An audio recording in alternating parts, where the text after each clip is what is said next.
বিসমিল্লাহির রহমানির রহিম। আসসালামু আলাইকুম। গরুর মাংস রান্না করব। আলু দিয়ে একটু ভিন্নভাবে রান্না করব। আলুগুলো সিদ্ধ করে খোসা ছাড়িয়ে নিয়েছি গরুর মাংস। বাই দ্য ওয়ে, আমি মাহমুদা খানম, মাহমুদা ডাইন থেকে সবাইকে স্বাগতম। চুলায় লোহার কড়াই বসিয়ে দিয়েছি পেঁয়াজ, দিয়ে দিচ্ছি তেল। পেঁয়াজ ভাজা অলমোস্ট হয়ে গিয়েছে, গোল্ডেন ব্রাউন করে পেঁয়াজ ভেজে নিলাম। এখন দিয়ে দিচ্ছি মাংস, সাথে আছে রসুন বাটা।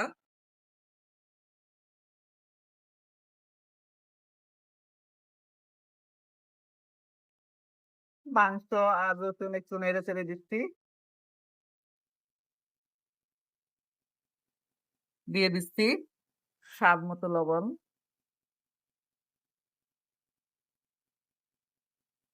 দিয়ে দিচ্ছি জিরা গুঁড়া, দিয়ে দিচ্ছি ধনিয়া গুঁড়া, দিয়ে দিচ্ছি মরিচের গুঁড়া, দিয়ে দিচ্ছি হলুদের গুঁড়া।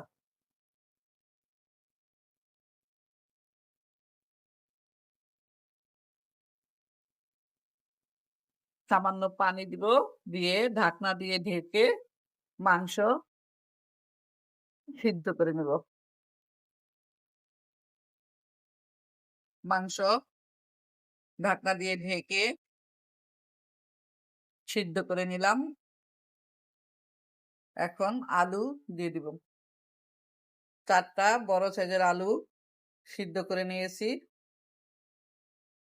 বেশি ভাঙবো না, বড় বড় টুকটাক করে হাত দিয়ে চেপে ভেঙে দেব। আলু দিয়ে নেড়ে চেড়ে 5 মিনিট কষিয়ে নিলাম। এখন এর সাথে অ্যাড করছি এডিশনাল গরম পানি।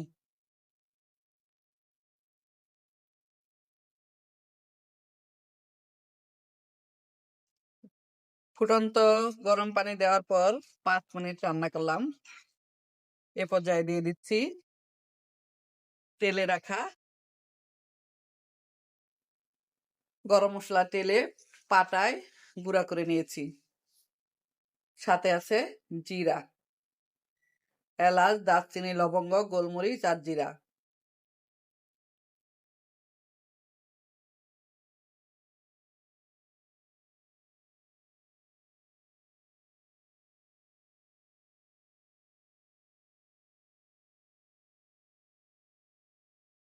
রান্না অলমোস্ট ডান। একটু ঝোল ঝোল করে রান্না করলাম। সবাই ভালো থাকবেন, সুস্থ থাকবেন।